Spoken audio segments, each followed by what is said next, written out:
Hello बच्चों, मैं स्मिता बिजलवान स्वागत करती हूँ आपका आईसीटी वर्चुअल क्लासरूम में। आशा करती हूँ आप सभी स्वस्थ होंगे और अच्छे से अपनी पढ़ाई कर रहे होंगे। बच्चों, आज हम पढ़ने जा रहे हैं क्लास 12 की केमिस्ट्री और क्लास 12 केमिस्ट्री में हमारा चैप्टर चल रहा था केमिकल काइनेटिक्स। तो इसी को आज के लेक्चर में हम कंटिन्यू करेंगे। अब ये बहुत बड़ा चैप्टर है, चैप्टर बड़ा है और इसमें टॉपिक्स भी जो है बहुत सारे अलग अलग टॉपिक्स है। तो काफी सारे टॉपिक्स तो हमने प्रीवियस लेक्चर में डिस्कस कर चुके थे, जैसे कि रेट लॉ क्या होता है, रेट एक्सप्रेशन कैसे लिखी जाती है, ठीक है, फिर रेट के टाइप्स क्या क्या है, ठीक। इसके अलावा एवरेज रेट क्या है, इंस्टेंटेनियस रेट क्या है, उनका ग्राफ क्या है। फिर हमने बात की थी डिफरेंशियल रेट एक्सप्रेशन कैसे लिखी जाएगी। है तो दोनों सेम ही, रेट लॉ से अगर हम लिखे, रेट ऑफ अ रिएक्शन लिखे और डिफरेंशियल एक्सप्रेशन के फॉर्म में भी उसको लिख सकते हैं। दोनों में क्या रिलेशन है इसके बारे में भी हमने डिस्कस किया था। फिर हमने बच्चों पढ़ा था टाइप्स ऑफ रिएक्शन, यानी कि एलिमेंट्री रिएक्शंस और कॉम्प्लेक्स रिएक्शंस। तो इनमें भी हमने अच्छे से पढ़ा था, समझा था और डिफरेंस भी देख लिया था। फिर हमने बात की थी एक इंपॉर्टेंट टॉपिक की, जो है मॉलिक्यूलैरिटी ऑफ अ रिएक्शन, यानी कि रिएक्शन की मॉलिक्यूलैरिटी क्या होती है। और इससे भी इंपॉर्टेंट टॉपिक था ऑर्डर ऑफ अ रिएक्शन, की रिएक्शन का ऑर्डर क्या होता है, इसके क्या क्या एडवांटेजेस हैं, क्या क्या फीचर्स हैं, क्या क्या कैरेक्टरिस्टिक्स हैं। तो ये सारे पॉइंट हमने डिस्कस किए थे। फिर हम बच्चों पढ़ रहे थे हमारे इंटीग्रेटेड रेट लॉ एक्सप्रेशंस या इंटीग्रेटेड रेट लॉ। फिर हमने इंटीग्रेटेड रेट लॉ डिस्कस किया था जीरो ऑर्डर रिएक्शन के लिए। जीरो ऑर्डर रिएक्शन का इंटीग्रेटेड रेट लॉ डिस्कस किया था, इंटीग्रेटेड रेट लॉ का एक्सप्रेशन लिखा था, साथ ही डेरिवेशन सॉल्व किया था। उसके अलावा उसके हाफ लाइफ सॉल्व किया था, है ना, कि जीरो ऑर्डर रिएक्शन की हाफ लाइफ क्या होती है, उसका एक्सप्रेशन लिखा था, एक्सप्रेशन पूरा डिराइव किया था। साथ ही हमने टी कंप्लीशन के बारे में बात की थी जीरो ऑर्डर रिएक्शन के लिए, टी हाफ और टी कंप्लीशन। टी हाफ और टी कंप्लीशन में क्या रिलेशन है जीरो ऑर्डर रिएक्शन में, ये भी हमने डिस्कस किया कर लिया था और इससे रिलेटेड कुछ न्यूमेरिकल्स भी कर लिए थे। फिर बात आती है फर्स्ट ऑर्डर रिएक्शन की। इससे पहले जीरो ऑर्डर रिएक्शन के सारे ग्राफ जो भी हैं वो भी हमने डिस्कस कर लिए थे कि क्या क्या ग्राफ इसमें बनते हैं, ठीक। फिर बात की थी हमने फर्स्ट ऑर्डर रिएक्शन की। तो फर्स्ट ऑर्डर रिएक्शन में भी हमने अच्छे से बच्चों इसका जो इंटीग्रेटेड रेट लॉ एक्सप्रेशन है वो हमने अच्छे से पढ़ लिया था, अच्छे से इसको डिराइव कर लिया था, ठीक। चलिए, तो अब आगे बढ़ते हैं। एक बार आप देख लीजिए कि कौन कौन से टॉपिक्स हमने कवर कर लिए हैं, इससे एक बार जो है रिवीजन भी आपका हो जाता है। चलो, तो इस तरीके से फिर हमने बच्चों लास्ट लेक्चर में, ये थी फर्स्ट ऑर्डर रिएक्शन जो हमने डिराइव की थी एक्सप्रेशन, फिर ये था इसका ग्राफ। फिर हमने एक और एक्सप्रेशन डिराइव की थी, ये थी AT is equals to A naught E minus K, ठीक। फिर हमने फर्स्ट ऑर्डर रिएक्शन के लिए जो भी ग्राफ थे वो डिस्कस कर लिए थे, जीरो ऑर्डर रिएक्शन के ग्राफ को भी डिस्कस कर लिया था, रिविजन कर लिया था, ठीक। फिर ये ग्राफ कुछ इस तरीके से था, रेट और टाइम का। फिर हमने इसके लिए डिसोसिएट कैसे होता है या इसकी डिग्री ऑफ डिसोसिएशन के बारे में डिस्कशन किया था। डिग्री ऑफ डिसोसिएशन क्या होती है, ठीक है। इसको परसेंटेज में, परसेंटेज डिसोसिएशन अगर निकालना है तो ये वाला फॉर्मूला, फॉर्मूला कुछ नहीं, जो फॉर्मूला है उसमें मल्टीप्लाई 100 का कर लेंगे तो डिग्री ऑफ डिसोसिएशन आ जाएगा। चलिए, अब बात करते हैं half life for first order reaction. First order reaction के लिए हाफ यानी कि टी हाफ की बात करते हैं। देखो बच्चों, जीरो ऑर्डर रिएक्शन के लिए तो टी हाफ की हमने बात कर ली थी, ठीक है।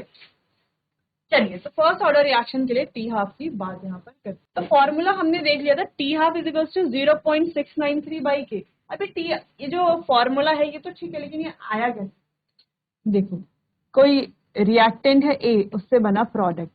तो जब टाइम क्या है, जीरो है, तब तो इसकी कंसेंट्रेशन थी ए नॉट। और जब टाइम क्या हो गया, ए नॉट हो, जब टाइम टी हाफ हो गया तो इसकी पहले तो इसकी कंसेंट्रेशन 80 थी, तो हम लिख सकते हैं ए नॉट बाई टू, लिख सकते हैं इसको ए नॉट बाई टू, बिल्कुल लिख सकते हैं, ठीक। चलिए, तो इसी से रिलेटेड जैसे कि हमने जीरो ऑर्डर रिएक्शन के लिए पढ़ा, सेम वही हमें पढ़ना है। चलिए, तो यहां से स्टार्ट करते हैं। तो इक्वेशन हमें पहली जो एक्सप्रेशन है वो ले लेनी है।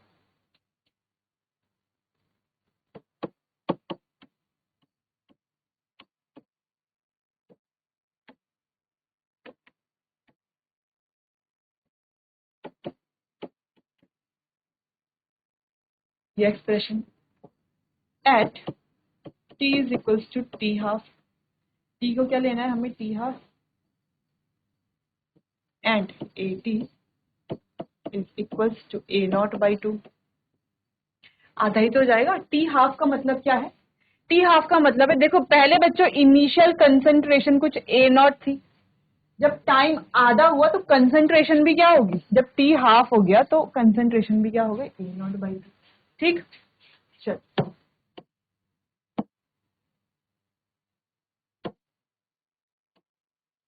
चलो इतना लिखो। अब इस वैल्यूज को इस एक्सप्रेशन में पुट कर लेंगे तो k is equals to 1 by T half natural log A naught by, A T की वैल्यू है ए नॉट बाई टू। देखो ए नॉट से ए नॉट कैंसिल हो रहा है, लॉग टू कहाँ चला जाएगा, ऊपर चला जाएगा।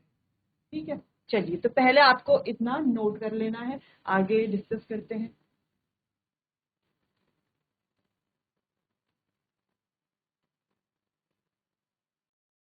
चलिए तो आगे इसको यहीं पर ही सॉल्व कर लेते, तो आगे देख लेते हैं क्या था। k is equal to 1 by T half,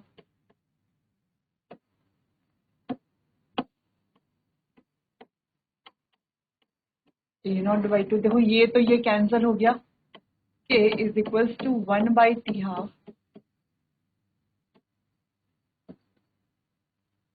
ये आ गया। ठीक, पोजीशन इसकी स्विच कर लेते हैं, तो ये हो गया T half is equal to 1 by K. अब बच्चों इसकी वैल्यू होती है 0.693। ठीक, इसकी वैल्यू है 0.69। ये क्या हो जाएगा, T half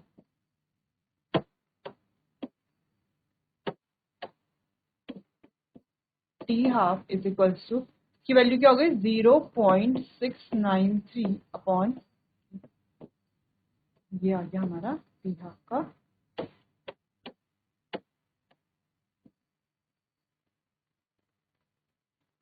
expression for first order reaction. ठीक है, फॉर फर्स्ट ऑर्डर। अगर बच्चों जीरो ऑर्डर रिएक्शन की टी हाफ की बात करें, टी हाफ की बात करें किसके, जीरो ऑर्डर रिएक्शन के, तो ये हमने क्या निकाला था, ए नॉट क्या निकाला था, ए नॉट बाय के। ठीक, ऐसे निकाला था ना हमने ए नॉट बाई के। चलो तो हमने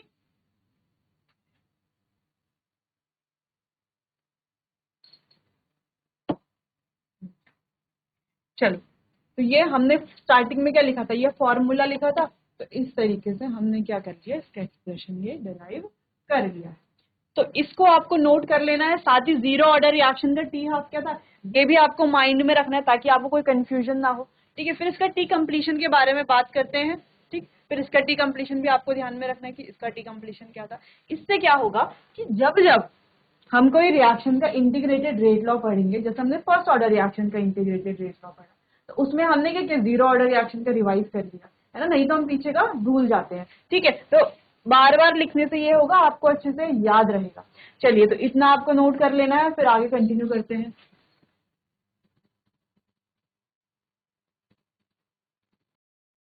चलिए आगे बढ़ते हैं, टी कंप्लीशन की बात करें। ठीक है, उसके बाद फिर हम ये क्वेश्चन सॉल्व करें। चलिए अगर टी कंप्लीशन की बात करते हैं,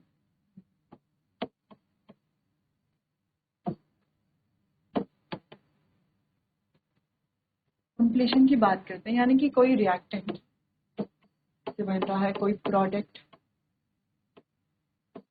ठीक, फॉर्मूला हमने क्या लिया था, T is equals to K is equals to 1 by T L N A naught by A T. ठीक है, ये हमारे पास फॉर्मूला था, फॉर्मूले में वैल्यू पुट कर देंगे, टी कितना हो गया, टी कंप्लीशन हो गया यानी कि टी 100%। ठीक, एल एन ए नॉट और ए टी कितना आ जाएगा, देखो जब कोई रिएक्शन स्टार्ट होती है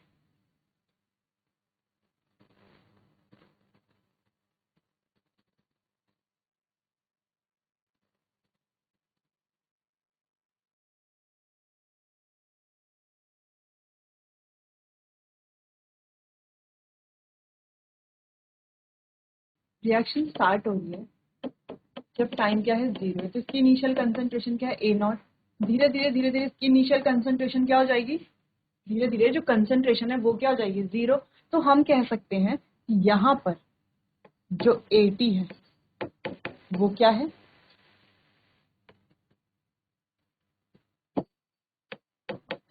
वो क्या है 0। ठीक, ये हो जाएगा 0, सिंपल T आ जाएगा हमारा इनफाइनाइट, यानी कि कंप्लीशन के लिए इनफाइनाइट टाइम लग रहा है। यानी कि हम कह सकते हैं it is said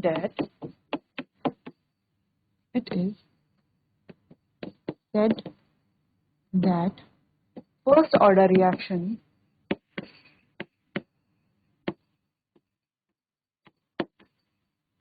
do not go for completion। हम ऐसा कह सकते हैं फर्स्ट ऑर्डर रिएक्शन जो है वो कंप्लीशन में नहीं जाती। ठीक, चलो तो इतना आपको नोट कर लेना है, नोट कर लो एक बार इसको, फिर इससे रिलेटेड कुछ क्वेश्चंस करते हैं जहां पर अभी तक जो भी हमने फर्स्ट ऑर्डर के रिएक्शन के बारे में पढ़ा है वो वहीं पर सारा काम आएगा। ठीक है, सारे फॉर्मूले, तो एक बार आप इसे नोट करके फॉर्मूला को रिवाइज कर लीजिए।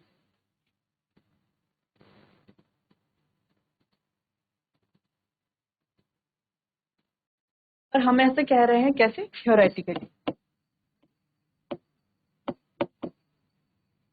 Theoretically, it can be said that first order reaction do not go for completion.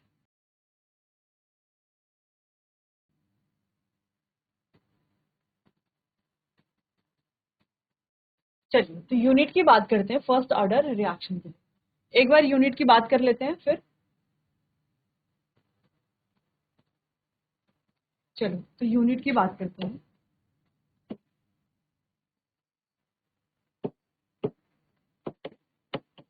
Unit of के, फॉर्मूला पता है हमें क्या होता है, mole litre inverse 1 minus n second inverse.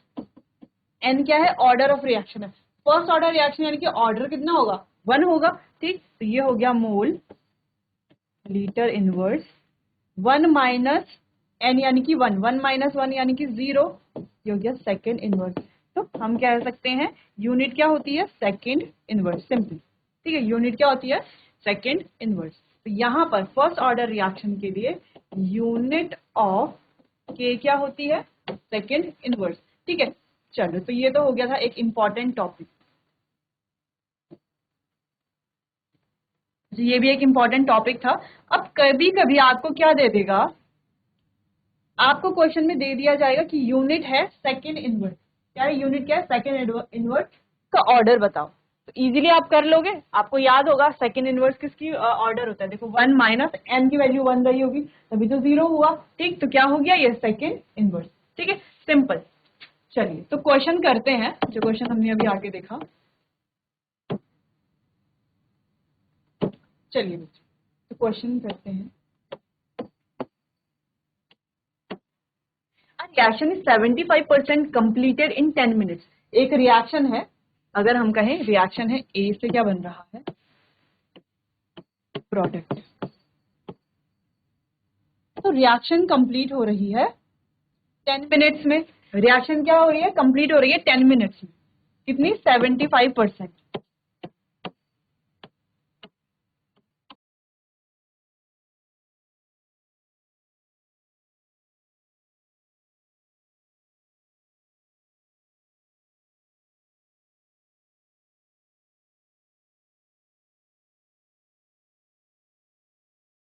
यहां पर हो रही है रिएक्शन 75% कंप्लीट, फिर हम कह रहे हैं टी है 10 मिनट, यहाँ पर रिएक्शन कितनी बची रहेगी, देखो अभी रिएक्शन बची हुई है 25%, यानी कि 25% को हम कह सकते हैं ए नॉट बाई 4, कह सकते हैं ए नॉट बाई 4, सिंपल। ठीक है, चलो तो ये आ गई हमारे पास वैल्यूज। फॉर्मूला क्या होता है फर्स्ट ऑर्डर रिएक्शन का, K is equals to 1 by T 2.303 upon T ln A naught by 80, या इसको हम लॉग की फॉर्म में रखें, log 10, है ना, ऐसा भी लिख सकते हैं। ठीक, चल तो फिलहाल तो फॉर्मूला ये है। एक बार आप खुद से ट्राई कीजिए, फिर इस क्वेश्चन को मैं सॉल्व करा। चलिए, तो ये फॉर्मूला लिख लो, log 10 ए नॉट बाय 80। अब पहला हमें क्या निकालना है, इसकी हाफ लाइफ निकालनी है। ठीक, फिर निकालना है टाइम टेकन फॉर 87.5% कंप्लीशन। ठीक, चलो पहले हमें क्या निकालनी है, इसकी हाफ लाइफ निकालनी है। और हाफ लाइफ का फॉर्मूला हमने क्या लिखा था, T half is equals to 0.693 by K. Formula तो सिंपल है, टी हाफ तो हमारा इस फॉर्मूले से निकल जाएगा, लेकिन बच्चों के तो दिया हुआ नहीं है ना, तो के हमें इस फॉर्मूले से निकालना पड़ेगा। के निकाल देंगे तो टी हाफ आराम से निकल जाएगा। चलिए, तो के की बात करते हैं। के इज इक्वल्स टू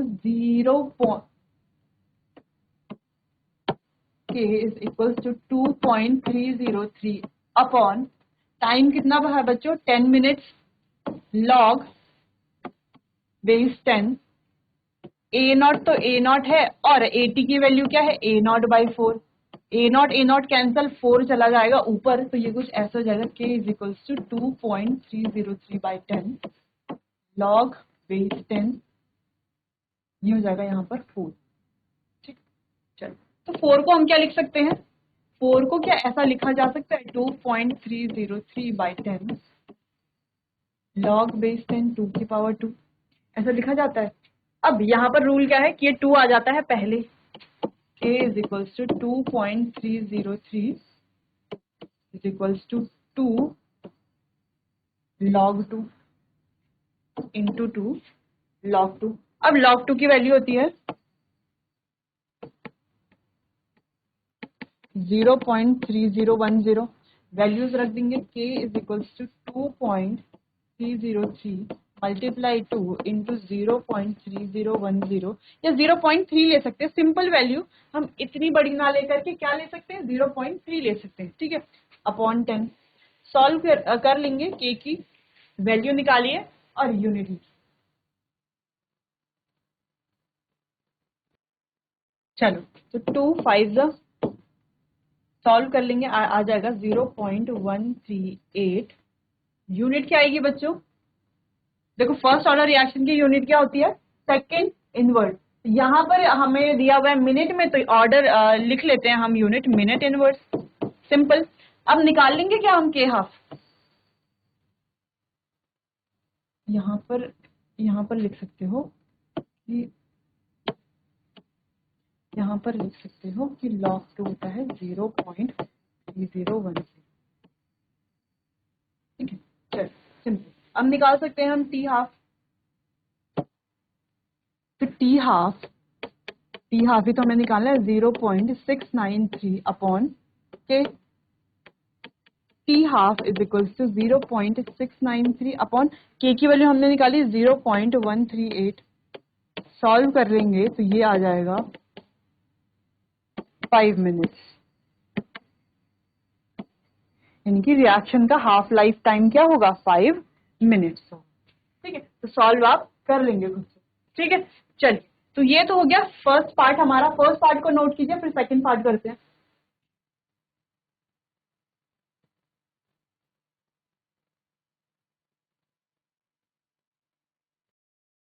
चलिए, सेकंड पार्ट करते हैं इसका।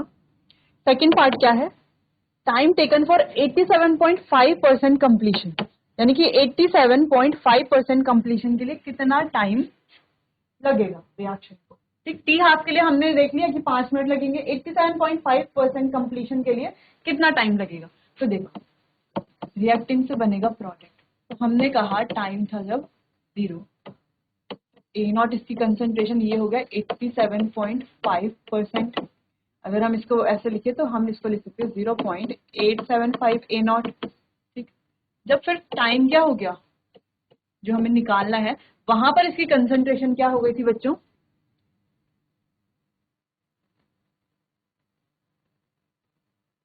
टाइम जो हमें निकालना है, ठीक है, टी मान लेते हैं, इसकी कंसेंट्रेशन होगी 80। अब ये 80 क्या होगा बच्चों, ये 80 होगा इस ए नॉट में से ये कंसंट्रेशन जब हम माइनस करेंगे तो 80 की वैल्यू आएगी। ए नॉट में से 0.875 ए नॉट जब हम माइनस करेंगे तो ये आएगा लगभग 0.1258।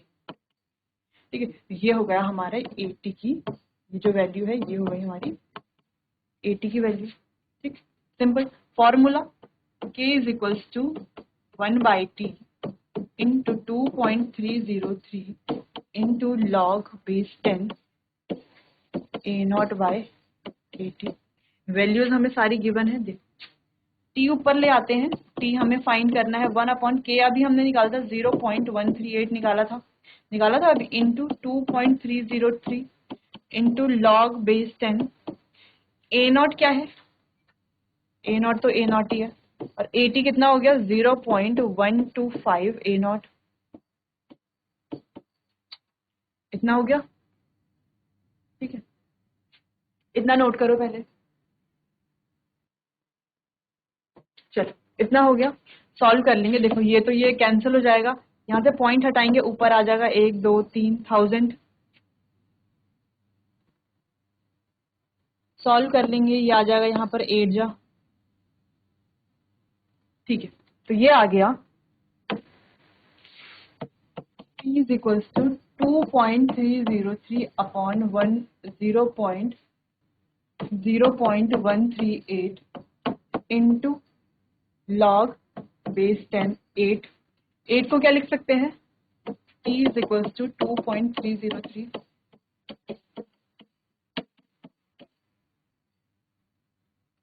2 को लिख सकते हैं बच्चे इस तरीके से। ठीक है, फिर हमने क्या कहा था, रूल क्या होता है, ये पावर जो है यहाँ मल्टीप्लाई में आ जाती है। 2.303 इंटू 2 इंटू फिर log 2 यहाँ पे बच जाएगा, log 2 की वैल्यू 0.3010 होती है अपॉन 0.138। सॉल्व कर लेंगे, टाइम आ जाएगा हमारा 15 मिनट्स। सिंपल। ठीक है, कुछ नहीं किया हमने, सिर्फ वैल्यूज रखनी थी, हमें सारी वैल्यूज गिवन थी, सारी वैल्यूज हमने रखी, सॉल्व किया और आंसर हमारा आ गया। बस ध्यान रखना है log 2 की वैल्यू कितनी होती है 0.3010। इसकी यूनिट भी आप निकाल सकते हैं, यूनिट। ठीक है, चलो अच्छा यूनिट तो मिनट्स यहाँ पे है ही। चलिए तो इतना आप नोट कर लीजिए।